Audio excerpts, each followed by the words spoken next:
Assalamualaikum warahmatullahi wabarakatuh. Salam sejahtera untuk kita semua. Saya doakan semoga Bapak dan Ibu selalu dalam keadaan sehat dan dalam lindungan Tuhan Yang Maha Kuasa. Izinkan pada kesempatan kali ini saya memperkenalkan diri. Nama saya Muhammad Iqbal. Saya merupakan salah satu dosen dari Sekolah Tinggi Manajemen Informatika dan Komputer Royal pada program studi Sistem Informasi. Pada kesempatan kali ini saya akan menjelaskan tentang PDD UKT-PT atau Pernyataan Diri Dosen pada Unjuk Kerja Tridharma Perguruan Tinggi pada bidang pengajaran. Pada bidang pengajaran saya telah mengampu beberapa mata kuliah dimulai dari struktur data, konstruksi dan pengujian perangkat lunak, basis data dasar dan basis data lanjutan, mobile programming, keamanan sistem informasi, dan yang terakhir sistem informasi terintegrasi. Adapun mata kuliah pokok yang ingin saya deskripsikan yaitu sistem informasi terintegrasi. Sistem informasi terintegrasi merupakan sistem yang terdiri dari beberapa aplikasi ataupun beberapa sistem yang saling berinteraksi untuk mengelola informasi pada suatu organisasi secara efektif dan efisien. Pada mata kuliah sistem informasi terintegrasi, mahasiswa diharapkan memiliki keterampilan khusus di mana mahasiswa mampu menjelaskan kelebihan dan kekurangan setiap teknik integrasi data. Kedua, mahasiswa mampu mengidentifikasi penggunaan integrasi data sesuai dengan kebutuhan perusahaan. Yang ketiga, mahasiswa mampu mengimplementasikan mekanisme integrasi data menggunakan RESTful API. Dan yang terakhir, diharapkan mahasiswa mampu menganalisa sisi keamanan sistem menggunakan mekanisme RESTful API. Capaian pembelajaran pada mata kuliah sistem informasi terintegrasi. Yang pertama, mahasiswa mampu menjelaskan konsep dasar sistem informasi serta memahami cara integrasi data. Yang kedua, mahasiswa mampu memahami konsep mekanisme RESTful API. Dan yang terakhir, mahasiswa mampu menganalisis kelebihan dan kekurangan sistem informasi terintegrasi menggunakan RESTful API. Pada mata kuliah ini, metode pembelajaran yang saya gunakan yaitu Student Centered Learning yang terdiri dari collaborative learning di mana mahasiswa nanti akan berkolaborasi, membentuk kelompok, kemudian problem based learning di mana mahasiswa juga akan menyelesaikan suatu proyek terhadap masalah yang akan dihadapi. Tak lupa saya juga menjadi fasilitator dengan memberikan pendampingan ataupun kuliah di setiap pertemuan. Sedangkan sistem pembelajaran yang saya gunakan tatap muka dan menggunakan LMS yang dapat diakses pada kuliah.stmikroyal.ac.id. Materi pada mata kuliah sistem informasi terintegrasi diantaranya yang pertama pengantar sistem informasi dan cara integrasi data. Yang kedua, sejarah HTTP dan mekanisme client server. Yang ketiga, sejarah API dan prinsip dasar RESTful API. Kemudian yang keempat, menjelaskan arsitektur constraint. Yang kelima, menjelaskan arsitektur monolitik dan arsitektur microservice. Yang keenam, teknik penggunaan resource naming. Kemudian yang ketujuh, penggunaan aplikasi Postman. Yang kedelapan, menjelaskan struktur data JSON. Dan yang terakhir 9 yaitu penggunaan JSON Web Token. Adapun sistem penilaian pada perkuliahan ini yaitu terdiri dari absensi 10%, tugas dan kuis 20%, UTS 30%, dan UAS 40%. Tak lupa saya juga memberikan penilaian aktivitas harian sebagai nilai tambah untuk mahasiswa. Berikut ini saya tampilkan dokumentasi kegiatan pembelajaran di kelas secara tatap muka maupun secara daring.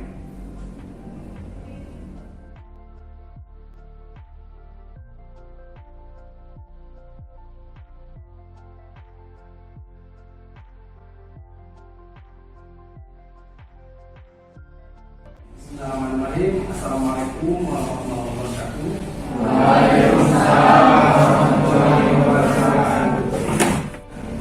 Karena ini pertemuan pertama, ya, kita akan saling kenal. Baiknya bangku yang kosong diisi, ya. Tolong pulang ganteng, ya.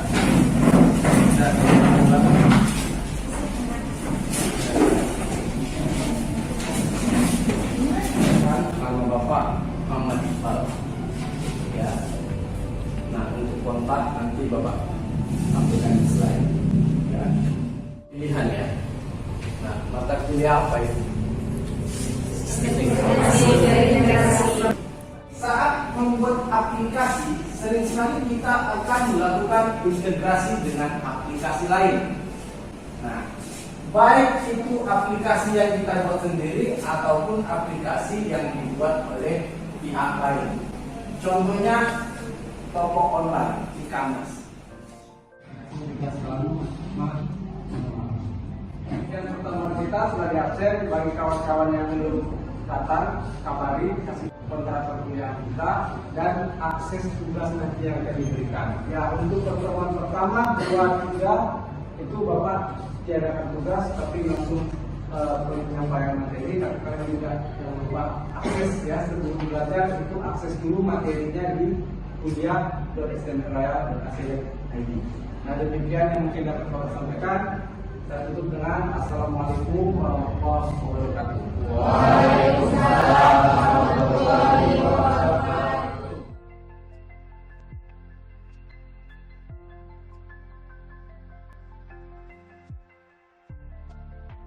Bismillahirrahmanirrahim. Assalamualaikum warahmatullahi wabarakatuh. Waalaikumsalam warahmatullahi wabarakatuh. Alhamdulillah kita sudah bisa kumpul kembali di pertemuan yang kedua ini. Ya, apa kabar kalian semua? Alhamdulillah baik Pak. Baik, ya, Irgi sama Salsabila, ya. Videonya mungkin belum aktif tuh. Nah, di pertemuan kedua ini, sebelum memulai pertemuan kedua, saya melakukan review dari pembelajaran pertemuan pertama. Nah, di mana di pertemuan pertama saya menemukan bahwa pemberian video pada link kuliah.stmroyal.ac.id ternyata yang melihat hanya beberapa orang saja. Nah, jadi walaupun link video yang saya berikan itu dalam bentuk YouTube, ya, tapi dikemas ke dalam puzzle. Nah, ini saya coba lampirkan, ya. Nah, di sini kalian bisa lihat penilaian saya. Ada puzzle. Jadi di sini ada APNI masih 0% untuk video pengertian sistem informasi, ya. Nah, jadi di sini saya bisa memonitoring penyampaian video itu sudah sampai mana gitu. Nah, hanya beberapa orang, ya, 4 orang yang telah menonton sampai habis, ya. Nah, terima kasih telah menonton video. Bagi yang menonton video, semoga ilmu yang diperoleh bermanfaat, ya. Nah, satu hal yang perlu kalian ingat, pemberian video ini juga dinilai, ya. Nah, jadi dinilai dalam hal aktivitas sehari-hari, ya, keseharian di dalam kelas. Nah, itu disimpan di sini, ya, di Google Sheet. Nah, jadi siapa yang aktif akan saya tandai di sini, ya, pemberian warna hijau untuk sangat baik.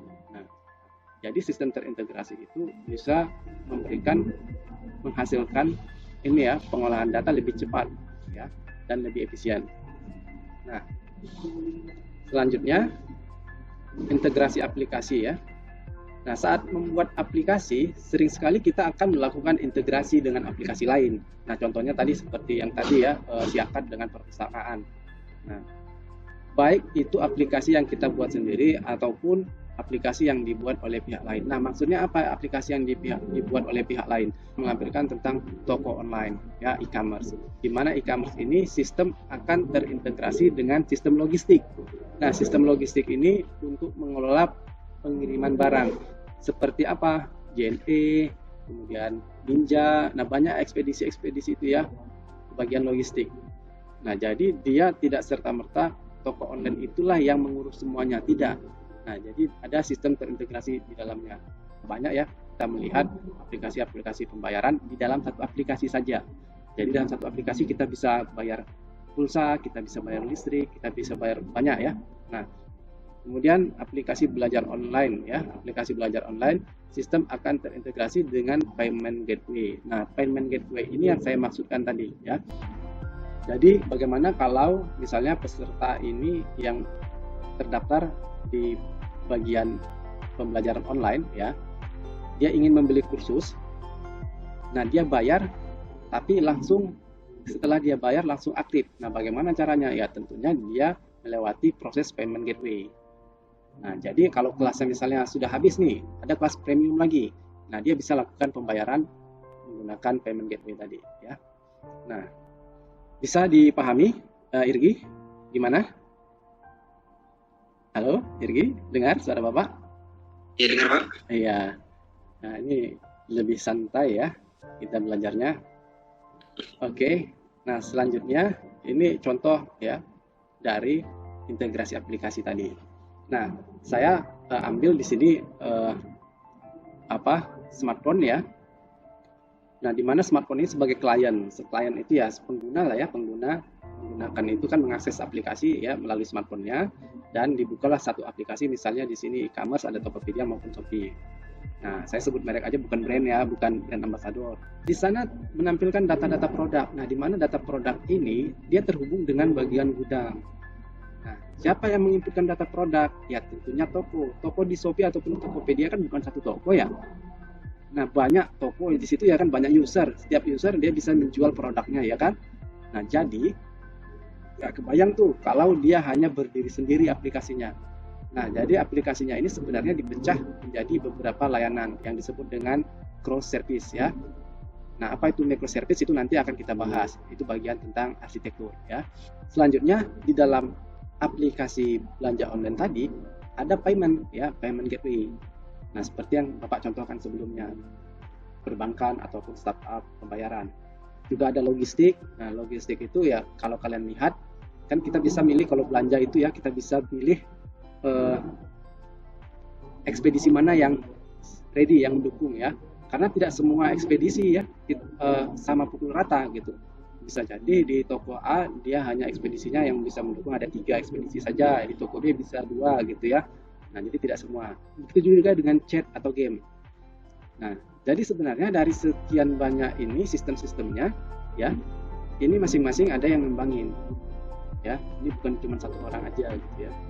Yang selama ini kan kalau kalian buat sistem di semester berapa ya, semester 5 ya, buat website ataupun mobile programming. Nah, itu kan kalian selaku pemula buat sendiri ya, di situ kelola produk, di situ pembayaran, di situ bagian ongkir ya kan. Nah, tapi sebenarnya di dunia nyata itu tidak terjadi satu orang saja yang handle. Tapi untuk pembelajaran itu bisa ya, supaya kalian bisa mengetahui bagaimana cara pembuatan programnya. Nurul Suci, apa kabar Nurul Suci? Halo? Nurul? Ya, Repin? Gimana Repin? Kedengaran suara Bapak tadi? Kedengaran Pak. Apakah bisa dapat dipahami penyampaian Bapak sebelumnya? Bisa Pak, sedikit-sedikit bisa dipahami Pak. Iya, sedikit-sedikit saja ya, jangan sampai tidak ada ya. Nanti kalau memang ada pertanyaan boleh ya. Ada secara garis besar terdapat 4 cara integrasi aplikasi ya, yaitu ada file sharing. File sharing itu ya berbagi file sesuai dengan terjemahan ya, berbagi file. Kemudian ada database sharing. Artinya apa? Ya, satu database bisa berbagi nih ya, banyak aplikasi menggunakan satu database ya. Nanti Bapak akan sebutkan contohnya. Kemudian ada remote procedure invocation, atau yang saat ini itu dikenal dengan lebih populer dengan API ya, Application Programming Interface. Nah, kemudian ada messaging. Nah, messaging ini ya pihak ketiga nih biasanya. File sharing merupakan integrasi aplikasi dengan cara berbagi file. Ya, integrasi menggunakan file sharing adalah integrasi yang paling mudah. Ya, ini kalau saya sebutkan contohnya mungkin kalian akan merasakan dampaknya. Kenapa? Karena kalian sendiri sebenarnya telah ikut dalam kegiatan file sharing ini ya, file sharing ini. Nah, dan file sharing ini masih banyak ya dilakukan sampai sekarang. Nah, aplikasi yang memiliki data akan membuat file. Nah, aplikasi yang memiliki data akan membuat file. Dari file tersebut bisa dalam bentuk Excel ataupun CSV, bisa dalam bentuk teks ataupun dalam bentuk JSON. Nah, dari file ini nanti itu yang akan nanti dikirimkan ke server. Dan aplikasi yang membutuhkan data, ya di aplikasi yang membutuhkan data akan membaca data tersebut. Nah, contohnya seperti ini ya, ilustrasinya ya, perpindahan antara satu pengguna dengan pengguna yang lain. Kenapa ini file sharing masih digunakan? Nah, tentunya ada sebab juga ya. Tidak semua ini aplikasi bisa terhubung dengan internet. Contohnya kasir ya, aplikasi kasir yang dimana kasir ini memiliki banyak cabang. Nah, karena ada di bagian perdesaan, sehingga di jam-jam tertentu saja aplikasinya mengirimkan data, ya mengirimkan file tersebut. Nah, jadi bisa juga ini bagian file sharing digunakan karena adanya birokrasi, ya. Jadi tidak serta-merta, kenapa pakai file sharing? Udah kuno itu, nggak perlu pakai, nggak bisa juga seperti itu, ya. Kita juga harus mengetahui kondisi di lapangan itu seperti apa. Ya, contohnya birokrasi, mungkin kalau mengambil paket yang menggunakan integrasi API, ya perpindahan data secara otomatis real time gitu. Nah, mungkin itu akan membutuhkan biaya yang besar, sedangkan yang memakai ini masih perusahaan kecil. Nah, jadi bisa saja digunakan dengan file sharing ini menjadi opsinya. Jadi walaupun ini termasuk lawas, tapi tetap dipakai, ya. Tidak serta-merta ini file sharing tertinggal terus bukan seperti itu, ya. Nah, ini contohnya diagram file sharing. Diagram file sharing itu dari klien, kemudian klien mengirimkan file langsung diterima, dimasukkan ke server. Nah, jadi ini sebenarnya misal saya contohkan, kalian bayar uang kuliah, ya kan? Nah, data kalian tadi tersimpan di bank. Nah, pihak bank tadi membuat suatu file. Nah, file itu dikirimkan ke bagian front office, kemudian front office memasukkannya ke server. Nah, seperti itu prosesnya. Nah, kemudian di sini ada database sharing, ya. Database sharing itu merupakan integrasi antar aplikasi yang memanfaatkan database untuk berbagi data. Ya, sebagai contohnya, ya bisa dilihat di sini ada ilustrasinya, beberapa PC ya atau laptop, tapi di sini satu database. Nah, aplikasi hanya perlu menyimpan data ke database, dan secara otomatis aplikasi lain bisa baca tersebut, ya bisa baca data tersebut, ya dari database secara langsung. Kemudian remote procedure invocation. Nah, apa itu remote procedure invocation? Nah, remote procedure invocation itu merupakan mekanisme atau cara integrasi antara aplikasi dengan cara membuat API. Nah, apa itu API ya? API itu singkatan dari Application Programming Interface. Nah, yang bisa digunakan oleh aplikasi lain. Nah, jadi mekanisme integrasi antar aplikasi dengan API. Jadi dia membuat API.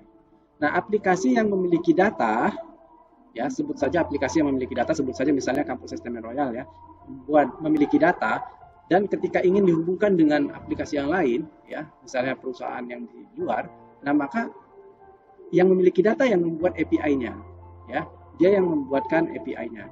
Dan aplikasi yang membutuhkan data akan menggunakan API tersebut untuk mendapatkan data dari aplikasi. Nah, cara kerja dari remote procedure invocation itu seperti ini, ya. Jadi remote procedure invocation ini atau sebelum API ini, ya, jadi dia bisa cross platform ya, bisa pakai iOS, kemudian dia bisa pakai Android, pakai Windows, bebas sih. Nah, yang penting dia bisa mengakses API, di mana API ini terdapat proses bisnisnya ya, bisnis logiknya di sini. Kemudian API ini akan request ke server. Setelah itu server ya, dari server ini ya memberikan responnya ke API lagi, kemudian dikembalikan kepada klien. Nah, jadi yang browser ini adalah klien ya, baik itu sistem operasinya iOS, Android maupun Windows. Nah, dan cara yang keempat ya dari integrasi data. Yang pertama tadi file sharing ya, yang kedua database sharing. Nah, yang ketiga pakai API atau remote procedure invocation ya, atau yang dikenal sekarang application programming interface ya. Yang keempat ini messaging. Nah, apa ini messaging ya? Nah, messaging itu merupakan cara integrasi aplikasi yang memanfaatkan aplikasi message broker ya, aplikasi Mrs. Broker ini atau Mrs. Books ya, Mrs. Books ini pihak ketiga ya, Mrs. Books ini pihak ketiga. Nah, aplikasi yang memiliki data akan mengirimkan data ke aplikasi Mrs. Broker. Nah, ya, jadi dia singgah dulu ke Mrs. Brokernya dan aplikasi yang membutuhkan data akan mengambil data dari Mrs. Broker. Nah, jadi ini sebenarnya mirip dengan database sharing ya, di mana kalau database sharing klien itu mengakses ke database, kemudian database mengambil ke server gitu ya. Nah, tapi kalau ini messaging ini dia mengambilnya bukan database tapi ke Mrs. Brokernya. Nah, contohnya seperti ini. Ini sebelum tanpa Mrs. Broker ya, tanpa Mrs. Broker. Sebelum melakukan pemesanan, ya, setelah dia melakukan pemesanan, itu akan langsung masuk ke bagian notifikasi, ya, bagian notifikasi. Jadi setiap dia pesan akan terkirim notifikasinya. Nah, bayangkan nih, kalau notifikasinya error, ya, notifikasinya error seperti ini. Nah, jadi setiap klien membuat pesanan karena aplikasi di sini error, karena order ini kan dia berkaitan dengan notifikasi ya. Karena notifikasi ini error, maka pesanan tadi akan ikut error ya. Maka itu tidak lucu ya. Maksa hanya gara-gara tidak mendapatkan notifikasi, pesanan gagal dibuat. Nah, ya, jadi di sini diperlukan Mrs. Broker tadi. Nah, ini adalah layanan notifikasi, ini adalah layanan bagian order pemesanan. Nah, jadi bagaimana solusinya? Solusinya seperti ini, diberikan pihak ketiga, ya, yaitu Mrs. Broker. Nah, jadi setiap klien melakukan pemesanan, pesanan itu akan masuk dulu ke Mrs. Broker. Nah, masalahnya masuk ke notification service. Nah, kalaupun notification service ini bermasalah, ya, misalnya error database-nya atau ada gangguan lain, nah, sistem order ini akan tetap berjalan, ya, akan tetap berjalan. Kenapa? Karena kan sebenarnya notifikasi ini kan hanya tambahan ya, bukan bersifat mutlak. Masa hanya karena pesan tak terkirim maka aktivitas yang lain terganggu. Nah, oleh karena itu data tadi akan disimpan di Mrs. Broker. Setelah notifikasi ini layanannya sudah bagus, maka Mrs. Broker ini akan mengirimkan data order service tadi ya, pemesanan tadi. Nah, pesanan tadi akan masuk ke bagian notifikasi. Nah, notifikasi ini akan memberikan lagi kepada klien. Nah, jadi dia sistemnya tidak tidak berketergantungan. Jadi kalau dia berketergantungan, kalau misalnya notifikasi itu error, maka order service error. Nah, ini sangat berbahaya ya. Nah, oleh karena itu dibutuhkan Mrs. Broker. Jadi integrasinya melalui pihak ketiga tadi. Jadi, mungkin ada pertanyaan? Silakan, Mawar atau Revin, ya silakan. Baik Pak, Ya. saya Markus Putatum ingin bertanya. Bagaimana dikatakan bahwa sistem informasi itu baik? Soalnya kan kemarin kami KKL buat sistem informasi. Apakah ada indikator bahwa sistem informasi itu dikatakan baik? Terima kasih Pak. Oh ya, terima kasih Mawar. Ya, telah bertanya, pertanyaannya bagus sekali. Nah, kemarin KKL di mana ya Mawar ya? Yang pertama Pak. Oh, pada saya. Kemarin buat sistem informasi. Nah, mungkin merasa ya sistem informasinya apakah ini layak atau tidak gitu ya. Jadi, apakah indikator sistem informasi itu dikatakan baik? Nah, sistem informasi itu dikatakan baik kalau dia itu menghasilkan informasi yang baik. Ya, maksudnya informasi yang baik itu apa? Seperti data yang akurat, ya. Kemudian tidak ada redundancy, ya. Kemudian sistem informasi yang baik itu dia mudah digunakan. Ya, mudah digunakan itu dia tidak perlu waktu lama dalam hal pemakaiannya, karena dalam pembuatan aplikasi kita juga harus perlu proses bisnis, ya. Jadi kita harus bisa melihat kebutuhan klien itu seperti apa, ya. Jadi tidak nggak mumet orang menggunakannya. Nah, memang sih sistem itu ada yang lengkap, tapi kalau memang sistem itu lengkap tapi tidak sesuai dengan kebutuhan klien, maka sistem itu juga tidak bisa dipakai sama klien gitu. Nah, kemudian dia dapat bertahan lama ya, atau bisa menjadi legasi. Contohnya sistem akademik kampus kalian ya, itu kampus kalian menggunakan sistem yang sudah legasi ya. Nah, jadi kalau ingin di-upgrade sebenarnya versi database-nya sudah terlalu rendah nih. Jadi untuk mengatasinya adalah dengan membuat API, ya seperti itu. Nah kemudian sistem informasi itu yang dikatakan baik lagi ya, atau tadi yang pertama dia bisa menghasilkan informasi yang baik ya, kemudian dia mudah digunakan, kemudian dapat bertahan lama ya. Artinya bertahan lama ini jangan setiap tahun ganti aplikasi, ya kan. Nah jadi itu tidak baik ya. Nah kemudian dia dapat diintegrasikan ya. Dapat diintegrasikan itu apa? Jadi contohnya sistem akademik dapat diintegrasikan dengan sistem perpustakaan.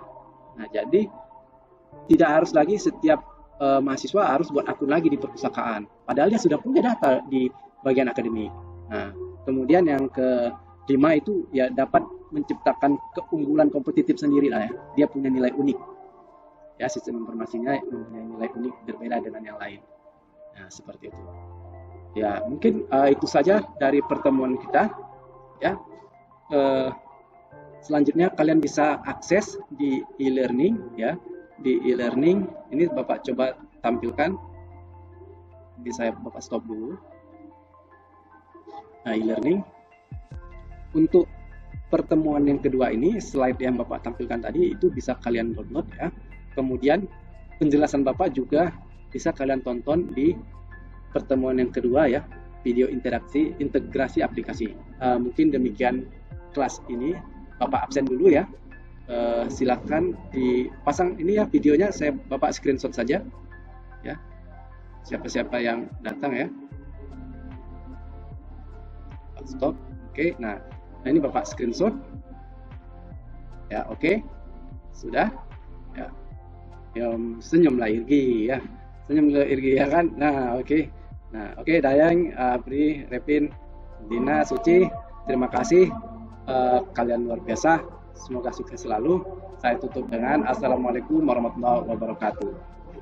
Waalaikumsalam warahmatullahi wabarakatuh. Demikian penyampaian tentang PDD UKT-PT dari saya. Lebih dan kurang saya mohon maaf. Sebelum saya tutup, saya akhiri dengan pantun. Anak-anak naik sepeda, sepeda di kayu, jangan sampai jatuh. Salam sukses untuk kita semua. Assalamualaikum warahmatullahi wabarakatuh.